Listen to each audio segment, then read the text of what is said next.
നമസ്കാരം. ഹലോ. ശരി സാർ. നമസ്കാരം. ഞാൻ ക്രൈമിൽ നിന്ന് വിളിക്കാം സാറേ.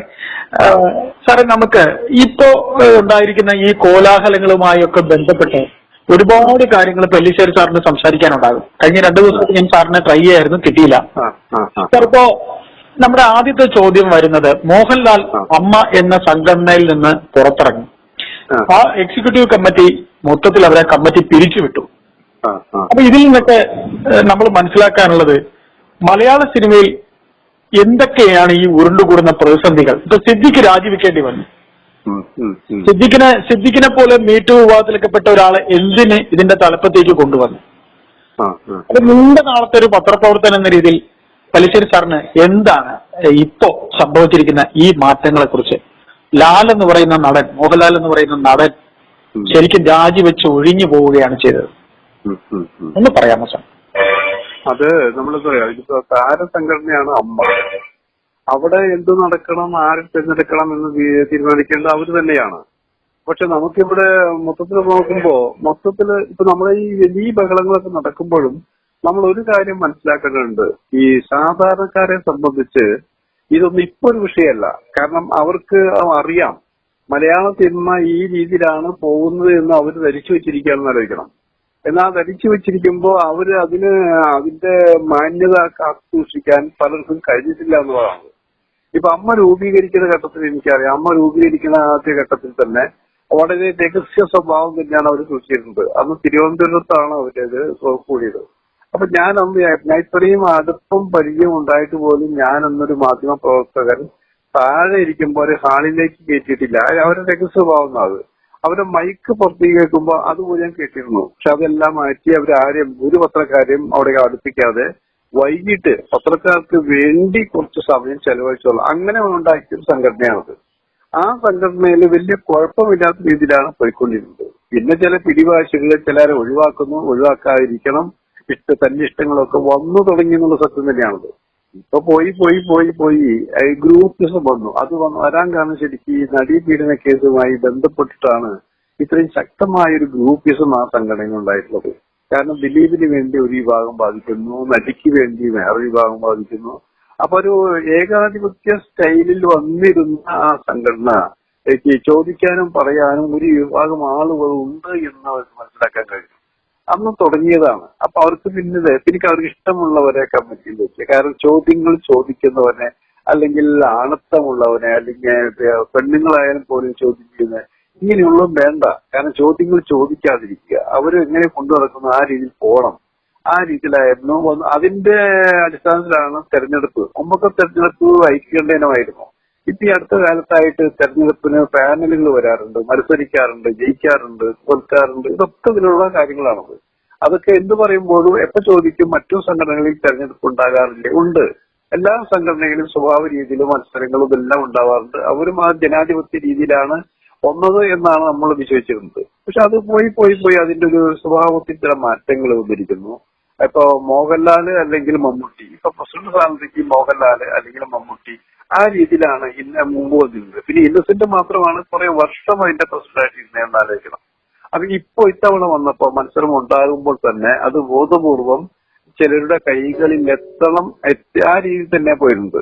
അത് സത്യത്തിൽ ഞാൻ അറിഞ്ഞിടത്തോളം അവരുടെ ഗ്രൂപ്പിൽ നിന്ന് അറിഞ്ഞിടത്തോളം സിദ്ദിഖ് ഈ സംഘടന ബോധപൂർവം പിടിച്ചടക്കുന്ന രീതിയിൽ ജനറൽ സെക്രട്ടറി സ്ഥാനം കൈയടക്കി എന്ന് തന്നെയാണ് അറിഞ്ഞിരുന്നത്.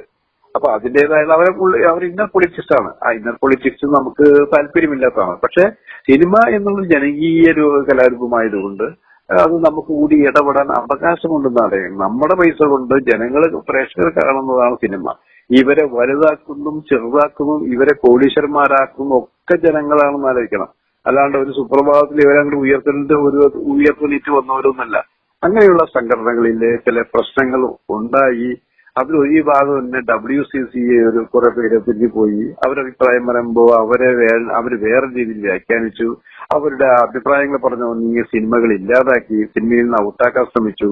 പിന്നെ ഇഷ്ടമുള്ളവരെ മാത്രം വെക്കാന്നുള്ളതാണ്. ഇതൊക്കെ ഈ സിനിമയുടെ നാശത്തിന് തുടക്കം കുറിച്ചതാണെന്ന് അറിയില്ല. മുൻപ് മലയാള സിനിമ ഇങ്ങനെ ആയിരുന്നില്ല.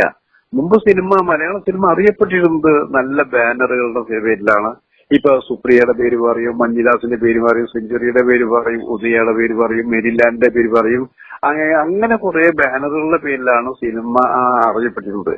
അതേപോലെ സംവിധായകരുടെ പേരിൽ അറിയപ്പെടാറുണ്ട്. ഇപ്പൊ ഹരിഹരന്റെ പേര് പറയുമ്പോൾ ശശിയുടെ പേരിൽ പറയും, ജിന്മാന്റെ പേരിൽ പറയും, ജോഷിയുടെ, അങ്ങനെ കുറെ സംവിധായകരുടെ പേരിലാണ് അറിയപ്പെട്ടിരുന്നത് ആലോചിക്കണം.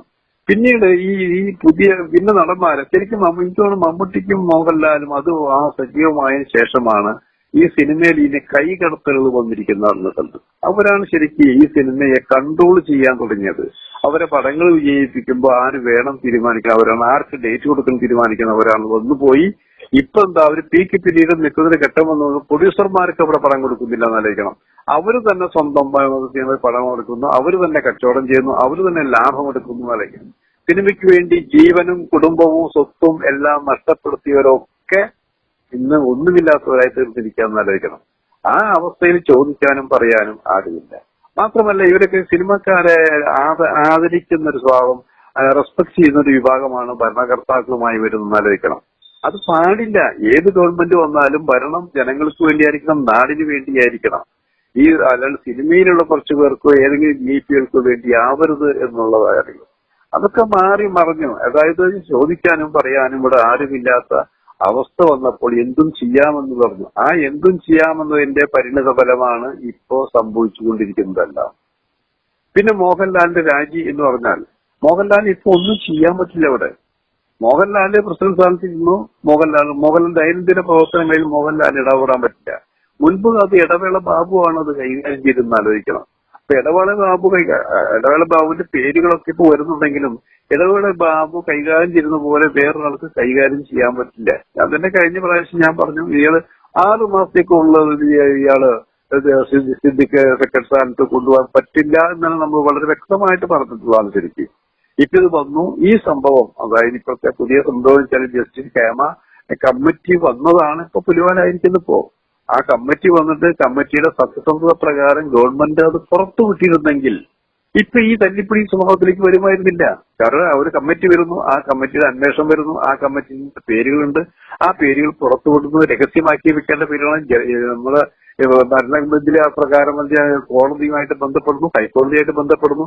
ഇതൊക്കെ ചെയ്തിട്ട് വേണമായിരുന്നു ആലോചിക്കണം. ഇത് അങ്ങനെയൊന്നും അല്ലല്ലോ. നമ്മളിവിടെ നോക്കൂ, ഇവിടെ ഒന്ന് തൊട്ട് പി ടി ചാക്കോ ഇവിടെ മന്ത്രിയായിരുന്നതാണ്. പി ടി ചാക്കോയുടെ കാറിൽ ഒരു സ്ത്രീ കയറിയതിന്റെ പേരിലാണ് ഇവിടെ അദ്ദേഹത്തിന് മന്ത്രിസ്ഥാനം നഷ്ടപ്പെട്ടു എന്നാലോചിക്കണം. പി ജെ ജോസഫ് ഒരു കൈ ഒടിഞ്ഞിട്ട് എയറിൽ സഞ്ചരിച്ചപ്പോഴാണ് ഒരു സ്ത്രീയെ തൊട്ടും പിടിച്ചത് എല്ലാം മന്ത്രിസഭ രാജിക്കെട്ടി എന്നാലോചിക്കണം. നീൽ ലോക്ദാസ് നല്ല ഏറ്റവുമായിട്ടുള്ള ചെറിയ ബന്ധത്തിന്റെ പേരിലാണ്. ഇങ്ങനെ ചെറിയതൊന്ന് പറയാവുന്ന, അതായത് ക്ഷമിക്കാവുന്ന ചില കാര്യങ്ങൾക്ക് പോലും ഇവിടെ വൻ സ്ഫോടനങ്ങൾ ഉണ്ടാക്കിയിട്ടെന്ന് ആലോചിക്കണം. അത് മാത്രമല്ല 1957 സംസ്ഥാന കമ്മ്യൂണിസ്റ്റ് ഗവൺമെന്റ് വന്നതിന് ശേഷമുള്ള ആ മന്ത്രിസഭയിലെ മിടുമിടുക്കന്മാരും ഉള്ള കമ്മ്യൂണിസ്റ്റ് ചിന്താഗതിക്കാരുമായിരുന്നു. അതിന് തൊട്ട് ചെറിയ കാര്യങ്ങൾക്ക് അഴിമതിയുടെ അപവാദം പറച്ചിലുണ്ടായാൽ പോലും തെറ്റോ ശരിയോ വേറെ കാര്യം, അങ്ങനെ കേൾക്കുമ്പോൾ പോലും ആ സ്ഥാനത്തു നിന്ന് മാറി നിൽക്കാൻ കഴിയാത്തവരെ മാറ്റി നിർത്തുക. അങ്ങനെ വന്നിട്ടുള്ള ഭരണസമിതിയാണെന്ന് ആലോചിക്കണം കേരളത്തിനായി. ഇപ്പോ ഇഷ്ടമുള്ളവർക്ക് സംരക്ഷിക്കാം, ഇഷ്ടമുള്ളവരെ വാക്കി നിർത്താം, ആ രീതിയിലേക്ക് വന്നു തീർന്നിരിക്കുന്നു. അത് എല്ലാവരും ശ്രദ്ധിച്ചുകൊണ്ടിരിക്കുക. ഇത് സിനിമയ്ക്ക് മാത്രമുള്ള നാറ്റക്കേസ് അല്ല, ഇത് എല്ലാവർക്കും ഒരു നാറ്റക്കേസ് പോലെ തന്നെയാണ്. നമ്മുടെ വീട്ടിൽ നിന്ന് പോകുന്ന ആൾക്കാരുണ്ട്, സിനിമയിൽ കൊണ്ട് വരുന്ന ആൾക്കാരുണ്ട്. എല്ലാം ഇങ്ങനെ പറഞ്ഞു ഇത് തന്നെയാണോ ഇതിന് നടക്കുന്നത് എന്ന് തോന്നിപ്പോയാൽ ആരെ കുറ്റം പറയും. അതിന്റെ ഫലം ഉണ്ടാവാൻ പോകുന്നത് എന്താ? ഇപ്പൊ ദിലീപിന്റെ സംഭവത്തിൽ ദിലീപിന്റെ സിനിമ കാണാൻ പോയിരുന്നവർ പോലും സ്ത്രീകളും കുട്ടികളും കൂടുതലുണ്ടായിരുന്നു. ഇപ്പൊ ഈ കേസ് വന്നതിന് ശേഷം ദിലീപിന്റെ സിനിമകൾക്ക് കുറെ മാറ്റങ്ങൾ സംഭവിച്ചില്ലേ? ആ സിനിമകൾ നല്ലതായാൽ പോലും കാണാൻ തിയേറ്ററിൽ ആളെ കുറഞ്ഞില്ലേ? ദിലീപിനെ കുറിച്ച് പറഞ്ഞപ്പോ ഞാൻ ഇടയ്ക്ക് ഒന്ന് ഡിസ്റ്റർബ് ചെയ്യാം. അതായത് ദിലീപിന്റെ വിഷയം ഉണ്ടായതിന്, അതായത് ദിലീപിനെ പോലുള്ള ആൾക്കാര് സിനിമയിൽ സജീവമായി തുടങ്ങി ഒരു സ്റ്റാർഡം കിട്ടിക്കഴിഞ്ഞ് ദിലീപ് തന്നെ ഒരു ഘട്ടത്തിൽ ഈ സിനിമയെ നിയന്ത്രിക്കുന്ന രീതിയിലേക്ക് പോയില്ലേ? അത് സ്വാഭാവികമാണ്. കാരണം ദിലീപിനെ ആരും കൊണ്ടുവന്നതല്ല, ആരും രക്ഷിച്ചു കൊണ്ടുവന്നതല്ല. ദിലീപ് ഒരു സെൽഫ് മെയ്ഡ് മാനാണ് എനിക്കറിയാവുന്ന രീതിയിൽ. നമ്മള് അയാളുടെ കേസിനെ കുറിച്ചൊക്കെ അഭിപ്രായ വ്യത്യാസമുണ്ടായിരിക്കാം. പക്ഷെ ദിലീപ് വളരെ ബുദ്ധിമുട്ടിയിട്ട് സിനിമയിൽ വന്ന ഒരാളാണ്. ദിലീപിനെ ഒഴിവാക്കാൻ ശ്രമിച്ചിട്ടാണ്. ദിലീപ് മഞ്ജു വാര്യരെ കല്യാണം കഴിച്ചപ്പോഴും അയാൾ വാനിഷ് ചെയ്യാൻ തീരുമാനിച്ച ഒരു സിനിമ ഉണ്ടായിരുന്നു. അവിടെ നിന്നൊക്കെ അയാൾ രക്ഷപ്പെട്ടു വന്നപ്പോ ഓരോരുത്തരും നമ്മളിപ്പോ നമ്മളെ പണിഷ്മെന്റ് ചെയ്യുമ്പോ നമ്മളെ തുടച്ചു നീക്കാൻ നോക്കുമ്പോ നമ്മുടെ ഉള്ളിലൊരു സ്പാർക്ക് കെടുത്തപ്പെടും. കാരണം എന്നെങ്കിലും ഞാൻ വരുമ്പോ ഇവരൊക്കെ കീഴടക്കും. അതിന്റെ പ്രതികാരം പോലും ദിലീപിന്റെ മനസ്സിലുണ്ടായിരുന്നു. കാരണം ദിലീപ് അങ്ങനെ ആയിരുന്നു ദിലീപിന് പെരുമാറിയത്. കരുതുന്നത് മഞ്ജു വാര്യർ പോലും ഒരു നല്ല നടി, ആ നടി ഇയാൾ സ്വന്തമാക്കിയപ്പോ അഭിനയിക്കാൻ വരില്ല. പല രീതിയിലും അസൂയ ഉണ്ടായിരിക്കും ആലോചിക്കണം. അപ്പൊ അത് വന്നപ്പോ ദിലീപ് വളരെ ബുദ്ധിപൂർവ്വം വന്നത്. കാരണം കാരണം ഇവിടുത്തെ സൂപ്പർ നടന്മാരെ പോലും മിണ്ടാൻ പറ്റാത്ത രീതിയിൽ കയ്യടക്കം വെച്ച് ആ രീതിയിലാണ് ദിലീപ് പ്രവർത്തിച്ചതെന്ന് ആലോചിക്കണം. അത് അയാളുടെ കാര്യങ്ങളാണ് ശരിക്കും. അത് നമുക്ക് അതിൽ ഇടപെടാൻ പറ്റില്ല. അത് സിനിമ വിട്ട് രാഷ്ട്രീയം എടുക്കോ, അത് ഏത് സംഘടന എടുക്കോ, ആ സംഘടന ഞാൻ തന്നെ ഒരു സംഘടനയുടെ ആളായിരിക്കുകയാണെങ്കിൽ എനിക്കെതിരെ ചോദ്യങ്ങൾ വരുമ്പോ ആ ചോദ്യങ്ങൾ ചോദിക്കുന്നവനെ ഞാൻ ഇല്ലാതാക്കാൻ ശ്രമിക്കില്ല. അത് തന്നെയാണ് ഇവിടെ സംഭവിച്ചത്. പിന്നെ ഇത് സംഭവിച്ചു പോയപ്പോ ഒരാൾ ഡൗൺഫോൾസ് തുടങ്ങിക്കഴിഞ്ഞാൽ അത് തന്നെയാണ് ഇപ്പൊ സംഭവിച്ചുകൊണ്ടിരിക്കുന്നത്. ചേട്ടാ, മലയാള സിനിമയില് എന്നല്ല ലോക സിനിമയില് പിന്നെ സ്റ്റാർഡം ഉണ്ട്. അവിടെ ഇതേപോലെ ആണും പെണ്ണും ഒരുമിച്ച് അഭിനയിക്കുമ്പോൾ ഉണ്ടാകുന്ന സ്പാർക്കുകളല്ലേ ഈ വിഷയങ്ങളൊക്കെ. പണ്ടൊക്കെ ഇതൊക്കെ ഗോസിപ്പുകളായിരുന്നെങ്കിൽ ഇന്ന് ഈ ഒരു കമ്മിറ്റി റിപ്പോർട്ടോടുകൂടി സാധാരണക്കാരന് എരിവുള്ള കുറെ കഥകൾ കേൾക്കുന്നു എന്നുള്ളത് പോലെ ആണ് ഇപ്പോൾ ഇതെല്ലാം വന്നിരിക്കുന്നത്. രണ്ട്, മാധ്യമങ്ങളെ എല്ലാം ഒരുപാട് പേര് കുറ്റം പറയുന്നുണ്ട്. കുറെ ഇങ്ങനത്തെ ശരിക്കും കുറെ വ്യഭിചാര കഥകൾ പറയാനല്ലേ മാധ്യമങ്ങൾ ഇപ്പോൾ മുതിർന്നുകൊണ്ടിരിക്കുന്നത് എന്നും പറയുന്നത്. അപ്പൊ ഞാൻ ചോദിക്കുന്നത്, ഇതിലെല്ലാം ഒരു പുതുമ കണ്ടെത്തി പറയേണ്ട കാര്യമുണ്ടോ? ആണും പെണ്ണും ഉള്ള എല്ലായിടത്തിലും ഈ സംഭവങ്ങൾ ഉള്ളതല്ലേ. പക്ഷെ മലയാള സിനിമയിൽ ഇത് അതിര് കടന്നുപോയോ? ഇങ്ങനെയുള്ള ഒന്ന് രണ്ട് കാര്യങ്ങളൂടെ ഒന്ന് പറയാമോ? അല്ല, ഇതില് ഇപ്പൊ ഞാൻ പറയട്ടെ, ഞാനിതിപ്പോ 40 വർഷമായി ഈ മാധ്യമ പ്രവർത്തനം തുടങ്ങിയിട്ട്. ഞാൻ എന്റെ കോളം തന്നെ അബ്രലോകം എന്നുള്ളൊരു കോളം ഞാൻ 12 വർഷം കൊണ്ടിരുന്നിട്ടാണത്. ഇതിന്റെ ഒരു പ്രത്യേകത എന്ന് പറഞ്ഞാൽ ഇതിൽ ഞാൻ ഇത്തരം സംഭവങ്ങള് പേര് പറയാതെ നമ്മൾ ഒന്നിൽ ഏകത വായിക്കപ്പെടാൻ വേണ്ടിയിട്ടാണ് സംഭവങ്ങൾ. ഇതൊക്കെ സിനിമയിൽ നിന്ന് കിട്ടുന്ന കാര്യങ്ങളാണ്, സത്യസന്ധമായിട്ടാണ് ഞാൻ എഴുതിയത്. അത് എഴുതുന്ന പോലും പേര് പറയാതെ എഴുതുന്ന പോലും സഹിക്കാനുള്ള കരുത്ത് ഇവർക്കുണ്ടായിട്ടില്ല എന്നാലോചിക്കണം. ഈ സിനിമയിലെ പലർക്കും ഉണ്ടായിട്ടില്ല എന്നാലോചിക്കണം. അത് മാത്രമല്ല, നമ്മളിപ്പോ ഈ സിനിമയിൽ മാക്സിമം ആൾക്കാർ നമ്മളെ കഴിയുന്ന രീതിയിൽ മാക്സിമം പ്രൊജക്ട് ചെയ്തിട്ടുള്ളൂ. പക്ഷെ ഇവരൊക്കെ വളർന്നു വരുമ്പോ ഇവരുടെയൊക്കെ ധാരണ ഇവരുടെ സ്വന്തം കഴിവുകൊണ്ട് വരും എന്നുള്ള ധാരണ അവർ വെച്ച് പുറത്തുനിന്നല്ല. അതുകൊണ്ട് എന്താ ഇപ്പൊ ഞാനിപ്പോഴും പറയുമ്പോൾ ഇപ്പോഴും പറയുമ്പോഴും ഇവിടത്തെ സിനിമാ ലോകത്തെ രാജാക്കന്മാരെന്ന് പറയുന്ന ആൾക്കാരൊന്നും അവര് രഹസ്യ സ്വഭാവം സൂക്ഷിച്ചു. ഞാൻ ഇന്റർവ്യൂവിന് വന്നാൽ കൊടുക്കരുത് എന്നുള്ള തീരുമാനം അവരെടുത്തിട്ടുണ്ടായിരുന്നു. അപ്പൊ ഞാൻ അന്ന് പറഞ്ഞതാണ്, എനിക്ക് നിങ്ങൾ ഇന്റർവ്യൂ തരേണ്ട ആവശ്യമില്ല. നിങ്ങൾക്ക് ഇഷ്ടം തരും, ഞാൻ സിനിമയിൽ ഉണ്ടെങ്കിൽ സിനിമ വെച്ച് തന്നെ ഞാൻ ഇതൊക്കെ എടുക്കും. അപ്പൊ അങ്ങനെ ഇപ്പൊ ഇവിടെ സൂപ്പർ സ്റ്റാറുള്ള അങ്ങനൊന്നും ഒരു ഇന്റർവ്യൂ എനിക്ക് തരാറുണ്ട്, ഇത്രയോ വർഷമായി തരാറുണ്ടായില്ലാണ്ട്. കാരണം അത് മാത്രമല്ല, നമ്മൾ വേറെ കാര്യം ശ്രദ്ധിക്കേണ്ടത്, മറ്റു സിനിമാ സെറ്റുകളിലേക്ക് നമുക്ക് ആർക്കും എപ്പോ വേണേ കടന്നു ചെല്ലാം. നമ്മൾ ചെല്ലുന്നത് മാത്രമല്ല, ഒരു സിനിമയുടെ പൂജ തുടങ്ങാൻ പോകണു അല്ലെങ്കിൽ ആരംഭിക്കാൻ പോകണു എന്ന് പറയുമ്പോ നിർമ്മാതാക്കൾ നമുക്ക് കത്ത് കഴിഞ്ഞു. അവരുടെ കത്തുകൾ, ഈ കത്ത് ഞങ്ങളുടെ സിനിമ തുടങ്ങാൻ പോവാണ്, ഇതിന് നിങ്ങൾ മാക്സിമം സഹകരിക്കണം, ഇതെല്ലാം പറഞ്ഞ അങ്ങനെ നമ്മൾ ലൊക്കേഷൻ ക്ഷണിച്ചിട്ടാണ് നമ്മൾ പോയത്. ഇപ്പൊ നമ്മളെന്താ പറയാ, ക്ഷണിക്കുന്നത് മാത്രമല്ല, ആ സിനിമ എന്താണ് ചോദിക്കുമ്പോ ആ സിനിമയുടെ കഥ ചോദിച്ചാൽ പറയില്ല, കഥാപാത്രം ചോദിച്ചാൽ പറയില്ല, കഥാപാത്രത്തിന്റെ ഡ്രസ് ഇതിനെപ്പോലെ ഒന്നും പറയാം. എല്ലാത്തിനും ഒരു രഹസ്യ സ്വഭാവം തീർത്തിട്ട് പറയുന്നെന്താ, അത് അറിഞ്ഞു കഴിഞ്ഞാൽ സിനിമ തോറ്റുപോകും, പരാജയപ്പെട്ടു പോകും എന്നൊക്കെയാണ്. എവിടെ ഇപ്പോഴും നടന്നുകൊണ്ടിരിക്കുന്നത് എന്താ, സിനിമ കണ്ട ആൾക്കാരിനെ കണ്ട് ഇപ്പൊ 4K രീതി വരുന്നുണ്ട്. ഇപ്പോ കണ്ട സിനിമയാണല്ലേ വന്നുകൊണ്ടിരിക്കുന്നത്, അല്ലെങ്കിൽ പ്രശസ്ത നോവലുകളല്ലേ സിനിമയായിക്കൊണ്ടിരിക്കുന്നത്.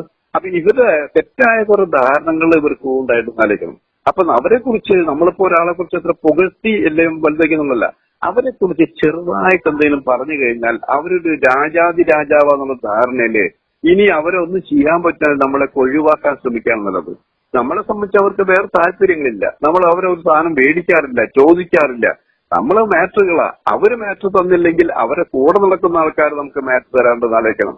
ഇപ്പൊ ദിലീപിന്റെ വിഷയം വന്നപ്പോ നമ്മൾ കൊടുത്തത് എന്താ, ദിലീപിന്റെ കൂടെ നടന്ന ആൾക്കാർ തന്നെയല്ലേ നമ്മൾ മാറ്റർ എടുത്തിട്ടുള്ളത്. പറയാൻ പറ്റുമോ? അപ്പോ ഒരാൾ വേണ്ടെന്ന് വെച്ചാലും നമ്മൾ ഇത്രയും വർഷത്തെ ബന്ധങ്ങളുണ്ടെന്ന് ആലോചിക്കണം. ആ ബന്ധങ്ങൾ വെച്ചിട്ട് നമുക്ക് പല രീതിയിലും നമ്മൾ ഈ മാറ്ററുകൾ എടുക്കാൻ പറ്റും. അപ്പൊ അവരെത്ര രഹസ്യ സ്വഭാവം സൂക്ഷിച്ചു, ആ രഹസ്യ സ്വഭാവം സൂക്ഷിച്ചതിന്റെ പേരിലാണ് ഇപ്പോ ഇങ്ങനെ ഈ സംഭവിച്ചിരിക്കുന്ന ആലോചിക്കണം. കാരണം അത് സിനിമ നടന്മാരും പ്രധാന നടന്മാരൊക്കെ സിനിമ കൈയടക്കി വെച്ചപ്പോ എന്താ പറയുക, അവർ തന്നെ സ്വയം രാജാവായി. ചെറു രാജ്യങ്ങളെ വെട്ടിപ്പിടിക്കുമ്പോ എല്ലാം വെട്ടിപ്പിടിച്ചു. അവരെല്ലാം നടന്നു. അവരെ ഒരു നോക്കോ, മിക്ക നടന്മാരും സ്വന്തം ബാനറിലാണ് സിനിമ എടുക്കുന്നത്. അവരാണത് ലാഭം കൊയ്യുന്നത്. ആലോചിക്കണം ഇല്ലേ? അതെല്ലാം നടന്നുകൊണ്ടിരിക്കുമ്പോ അവർ ഏകാധിപതികളായി നഷ്ടം വന്നാലും ആ നഷ്ടം അവർ സഹിക്കുമല്ലേ സാർ? അവർക്ക് എവിടെ നഷ്ടം വരുന്നത്? നഷ്ടം അവർക്ക് എവിടെ വരുന്നത്? ഞാൻ പറയട്ടെ, നമ്മൾ നോക്കൂ, ഒരെണ്ണം പറ. അവർക്ക് നഷ്ടം വരുന്നതല്ല, നഷ്ടം വരുത്തുന്നതാണെന്ന് ആലോചിക്കണം. കാരണം മോഹൻലാലിന്റെ വാനപ്രസ്ഥമൊക്കെ ഒരു പരാജയമായിരുന്നില്ലേ? വാനപ്രസ്ഥം സാമ്പത്തികമായിട്ട് പരാജയമായിരിക്കാം, പക്ഷെ അതൊരു നല്ല സിനിമയായിരുന്നു. അത് ചെയ്യുമ്പോ മോഹൻലാൽ ആദ്യം സിനിമയ്ക്ക് ഇറങ്ങാൻ വേണ്ടി പ്ലാൻ ചെയ്തിരുന്ന സിനിമയൊന്നല്ല. അത് ഷാജി എൻകാരൻ അടക്കമുള്ളവർ ആ സിനിമ എടുക്കാൻ പോയപ്പോ അത് വിദേശിയും കൂടി എന്റെ പാർട്ണർഷിപ്പിലുണ്ടായിരുന്നു. അങ്ങനെ വന്നു കഴിഞ്ഞപ്പോ ഇടയ്ക്ക് വെച്ചിട്ട് അവർക്ക് ആ പടം തുടർന്നു കൊണ്ടുപോകാനുള്ള സാമ്പത്തിക പ്രശ്നങ്ങളില്ല. അപ്പൊ മോഹൻലാൽ അഭിനയിക്കുന്നത് കൊണ്ട് നല്ല സിനിമ ഇടയ്ക്ക് വേണമെന്നുള്ളതുകൊണ്ട് മോഹൻലാൽ അതിന്റെ ഒരു പാർട്ണറായി എന്നുള്ള ആ സത്യം. ആ പടം സാമ്പത്തികമായിട്ട് അവർക്ക് നഷ്ടമുണ്ടായെങ്കിലും ആ പേര് നല്ലൊരു സിനിമയാണ് എന്നുള്ള പേരെടുത്തില്ലേ. അതിപ്പോ ചില കാര്യങ്ങൾ മാത്രമാണത്. അത് ബമ്പർ ഹിറ്റാണ്ട്. ഇപ്പൊ മോഹൻലാലും ആന്റണി പെരുമ്പാവൂരും ചേർന്നുള്ള ബാനർ ആശീർവാദ് ഇല്ലേ, ആശീർവാദ് സിനിമ 10-38 സിനിമ എടുത്തിട്ടുള്ളതല്ലേ ഇപ്പോ. ആ സിനിമയില് എത്ര സിനിമ പരാജയപ്പെട്ടിട്ടുണ്ട്? അത് ഭയങ്കര ലാഭകരമല്ലേ എന്നുള്ള ആലോചിക്കണം. അപ്പൊ അവര് വളരെ പ്ലാൻ ചെയ്തിട്ടാണ് അത് നിൽക്കുന്നത്. മറ്റൊരു പ്ലാനിങ് ഉണ്ടായിട്ടില്ല എന്നുള്ളതാണത്. അതാണ് സംഭവിച്ചു പോയിരിക്കുന്നത്. പിന്നെ ഞാൻ മമ്മൂട്ടി കമ്പനിക്ക് കുറെ സിനിമകളില്ലേ ഇപ്പോൾ ഇവിടെ. മമ്മൂട്ടിയുടെ മോഹന്റെ ബാനറിൽ സിനിമ എടുക്കുന്നില്ല ഇവിടെ, പൃഥ്വിരാജ് സിനിമ എടുക്കുന്നില്ല ഇവിടെ. ഇപ്പൊ ഈ അടുത്ത കാലത്ത് വരെ സിനിമകൾ എന്താ, നമുക്ക് കോടി കടന്നു, 50 കോടി കടന്നു, 100 കോടി കടന്നു, 200 കോടി കടന്നു. ഇങ്ങനെയല്ലേ വരുന്നത്. സത്യത്തിൽ ഈ സിനിമകളൊക്കെ അത്രയും കോടി കളക്ട് ചെയ്യുന്നുണ്ട്, ലാഭം കിട്ടുന്നുണ്ടോ? ഇല്ല. കാരണം എന്താ? അത് കള്ളപ്പണം വെളുപ്പിക്കാനുള്ള വേറൊരു മാർഗമാണെന്ന് ഇവിടെ വേറെ രീതിയിൽ തെളിഞ്ഞു തുടങ്ങിയിരിക്കുന്നു. ഇപ്പൊ അതിന് ശബ്ദമില്ലല്ലോ. അപ്പൊ സിനിമ എന്നുള്ളത് ശരി, യഥാർത്ഥ കണക്കുകളൊന്നും ആരാ കണക്ക് അവതരിപ്പിക്കേണ്ടത്? ഒരു പ്രൊഡ്യൂസറാണ് ആ സിനിമയുടെ കണക്കുകൾ കൃത്യമായിട്ട് അവതരിപ്പിക്കേണ്ടത്. ആ കൃത്യമായ കണക്കുകൾ ഏതെങ്കിലും ഒരു പ്രൊഡ്യൂസർ പറയുന്നുണ്ടോ? എന്തിനാണ് ഇവർ എഗ്രിമെന്റ് ഉണ്ടാക്കിയിട്ടുണ്ട്? സിനിമാ സമരം നടത്തിയിട്ട് എഗ്രിമെന്റ് ഉണ്ടാക്കിയിട്ടുണ്ട്. ആരവരേക്കും എഗ്രിമെന്റ് സൈൻ ചെയ്യുന്നത്? എത്ര പേര് എഗ്രിമെന്റ് സൈൻ ചെയ്യുന്നത്? നമ്മളൊന്ന് നോക്കൂ. ഈ നടന്മാരും നടികളും വാങ്ങുന്ന ലക്ഷങ്ങളും കോടികളും ഇത്രയാണെന്നുള്ള കണക്ക് കൊടുക്കുന്നുണ്ടോ? നോക്കൂ. ആരെങ്കിലും കണക്ക് കൊടുക്കുന്നുണ്ടോ? 10 കോടി വാങ്ങിച്ചാൽ ചിലപ്പോൾ 1 കോടിയാണ് പ്രതിഫലം എന്ന് പറയും. ഇതൊക്കെ സംസ്ഥാന ഗവൺമെന്റിന് നഷ്ടമാണ്. നമ്മളടക്കം അനുഭവിക്കേണ്ട സ്വത്തുക്കളാണ് ഇവര് കള്ളപ്പണമായിട്ട് അവർ പൂച്ചിക്കുന്നത്. ഈ കള്ളപ്പണം വെളുപ്പിക്കാനാണ് ചിലപ്പോഴൊക്കെ അവര് ഇത്തരം പടങ്ങൾ ഓടാത്ത രീതിയിലാക്കുന്നതായിരിക്കണം. അത് മനഃപൂർവ്വമാണ്. എല്ലാ പടവും ബമ്പർ ഹിറ്റാകുമ്പോൾ കണക്കുകളെല്ലാം കൃത്യമായിട്ട് കൊടുക്കേണ്ടതല്ലേ? അങ്ങനെയൊക്കെ നടത്തണം. നമ്മൾ നോക്കുക, മിക്ക ബാനറുകളും നോക്കുക. ഇടയ്ക്കൊന്ന് ചോദിക്കാണ് സാർ, സംസാരിച്ചപ്പോ പറഞ്ഞല്ലോ സാർ, അതായത് ഈ നമ്മള് സ്റ്റാർഡം വന്നു കഴിയുമ്പോൾ അവരെ കുറിച്ചൊന്നും എഴുതാൻ പാടില്ല. അവരുള്ള തെറ്റുകളിൽ പിന്നെ അവരിപ്പം നിർമ്മാതാക്കൾ താങ്കളെ പോലുള്ളവരെ ക്ഷണിച്ചാൽ പോലും അവരാരും തന്നെ നിങ്ങളെപ്പോലുള്ള സീനിയറായ ജേർണലിസ്റ്റുകളെ വേണ്ട രീതിയിൽ പത്രപ്രവർത്തനം കാണുന്ന ഒരു രീതി അത്രയും നമ്മൾ ഉദ്ദേശിക്കുന്നത്. അങ്ങനെ പോലും കാണില്ല എന്ന് പറയുന്ന ഉദാഹരണമാണ് കേന്ദ്രമന്ത്രി ആയിരിക്കുന്ന സുരേഷ് ഗോപി ഇന്ന് അദ്ദേഹം കാണിച്ച ഒരു പ്രകടനം. സാർ അത് ടി വിയിൽ കണ്ടോ എന്ന് എനിക്കറിയില്ല. അപ്പൊ അതൊക്കെ ഒരു മന്ത്രിക്ക് ചേർന്ന നിലപാടാണ്. കാര്യം അദ്ദേഹത്തിനെതിരെ ഞാൻ ആരെന്ന് പറയുന്നില്ല, ഒരു യൂട്യൂബ് ചാനലിൽ എങ്ങുമില്ലാതെ ഒരു വർത്തമാനം പോയി. അതായത് ഒരു പ്രമുഖ യുവനടി യുമായി, അത് ഞാനിപ്പോ പറഞ്ഞാൽ അത് ശരിയാകുമോ എന്ന് എനിക്കറിയില്ല, താങ്കളും എഴുതിയിരുന്ന അതുപോലെ തന്നെ ഞാൻ സംസാരിക്കുന്ന ഒരു യുവനടിയുമായി സുരേഷ് ഗോപിക്ക് ഉണ്ടായിരുന്ന ഒരു ബന്ധം, ആ ബന്ധത്തിന്റെ ഒരു നിറം പിടിപ്പിച്ചൊരു കഥ ഈ പറയുന്ന ഒരു പ്രമുഖ ജേർണലിസ്റ്റ് അത് എഴുതിയിട്ടുണ്ടായിരുന്നു. എന്തുകൊണ്ടാണെന്ന് അറിയില്ല. അല്ലെങ്കിൽ തന്നെ അത് എഴുതിയാലും ഇല്ലെങ്കിലും സുരേഷ് ഗോപി എന്ന് പറയുന്ന വ്യക്തി ഒരു നടനല്ല, അയാൾ ഇന്നൊരു കേന്ദ്രമന്ത്രിയാണ്. അദ്ദേഹത്തോട് ചോദിക്കുമ്പോൾ അദ്ദേഹം എന്തിനാണ് ഇത്രയും തട്ടിക്കയറുന്നത്? അത് ഒരു ചോദ്യം സുരേഷ് ഗോപിയെ സംബന്ധിച്ച്. 2, കഴിഞ്ഞ ഉത്തരങ്ങൾ സാറിൽ നിന്ന് പടിപടിയായി വരട്ടെ എന്ന് കരുതിയാണ് ഞാൻ ചോദ്യങ്ങൾ ആദ്യമേ ചോദിക്കുന്നത്. രണ്ടാമത്തെ ചോദ്യം, രഞ്ജിത്ത് എന്ന് പറയുന്ന മാടമ്പി മലയാള സിനിമയിൽ ഇത്രയും വലിയൊരു, ശരിക്കും അദ്ദേഹം ഒരു മാടമ്പിയാണോ എന്ന് സംശയമുണ്ട്. അദ്ദേഹത്തിന്റെ ഒരു പടിയിറക്കം, ഇത് രണ്ടും കൂടെ ഒന്ന് കൂട്ടിച്ചേർത്തൊന്ന് സംസാരിക്കാമോ സാർ? അല്ല, അത് സുരേഷ് ഗോപിയുടെ കാര്യം നമ്മൾ ഒരു കാര്യം ആലോചിക്കേണ്ടത്, സുരേഷ് ഗോപിയെ കുറിച്ച് മാത്രമല്ല പലരെ കുറിച്ച് ഇങ്ങനെ പലതും കേൾക്കാറുണ്ട്. പക്ഷെ നമ്മൾ ആലോചിക്കേണ്ടത്, ഒരു സ്ത്രീക്കും പുരുഷനും ഇഷ്ടമായി കഴിഞ്ഞാൽ അവരോട് നമുക്ക് എന്തെങ്കിലും ചെയ്യാൻ പറ്റില്ല. ഇപ്പൊ ഉദാഹരണമായിട്ട് പ്രേംനസീറും ഷീലയും വർഷങ്ങളോളം 10, 85, 90 സിനിമകളിൽ നായികമാരായിട്ട് അഭിനയിച്ചിട്ടുള്ളത്. അവര് തമ്മിലാണ് ഏറ്റവും കൂടുതൽ അടുപ്പം ഉണ്ടായിരിക്കുന്നത്. അവര് ഭാര്യാഭർത്തക്കന്മാരോ ജീവിച്ചിരുന്നു എന്ന് പറഞ്ഞിട്ടുണ്ട്. അപ്പൊ അത് ഷീലയെ കല്യാണം കഴിക്കാമെന്നുള്ള വാഗ്ദാനം കൊടുത്തിരുന്നാ പറഞ്ഞത്. പിന്നീട് അത് നടന്നില്ല. അതിന്റെ പേരിൽ പൊട്ടിത്തെറികള്, ഷീല അകന്നു നിന്നു, ജയം അകന്നു നിന്നു, വലിയ പ്രശ്നങ്ങളുണ്ടായിരുന്നു. അതൊക്കെ എല്ലാം പലർക്കും അറിയാവുന്ന അങ്ങനെ കുറെ കാര്യങ്ങള് ഇപ്പൊ നമുക്ക് മലയാള സിനിമയെ കുറിച്ച് പറയാം. മലയാള സിനിമയിൽ ഉണ്ടായിട്ടുണ്ട്, പ്രണയം ഉണ്ടാവാറുണ്ട്, സൈലന്റ് പ്രണയം ഉണ്ടാവാറുണ്ട്. അപ്പൊ ഭാര്യ കല്യാണവും പ്രണയവും രണ്ടും രണ്ടായിട്ട് കാണുന്നവരുണ്ടെന്ന് ആലോചിക്കണം. അത് അവരുടെ സ്വകാര്യതയാണ്. ആ സ്വകാര്യതയെ നമുക്ക് ചോദ്യം ചെയ്യാനായിട്ട് ആ സ്വകാര്യത മറ്റുള്ളവർക്ക് ദ്രോഹമായി മാറുമ്പോഴാണ് നമ്മൾ ഇടപെടാറ്. എന്നാലും സിനിമയുടെ രീതിയാകുമ്പോഴും സിനിമ പ്രസിദ്ധീകരണങ്ങളാകുമ്പോഴും ഇത്തരം വാർത്തകൾ കിട്ടിയാൽ കൊടുക്കാറുണ്ടെന്നുള്ളതാണ്. പക്ഷെ എന്നെ അതില് ഈ യുവനടിയെ കുറിച്ചായാലും സുരേഷ് ഗോപിയെ കുറിച്ചായാലും ശരി ഒരു മോശമായിട്ടുള്ള അഭിപ്രായമല്ല ഞാൻ കിട്ടിയിട്ട്. കാരണം അതൊരു സിനിമയാണ്. സിനിമ എന്ന് പറയുന്നത് ലങ്ക എന്നുള്ളൊരു സിനിമയാണെന്ന് ആലോചിക്കണം.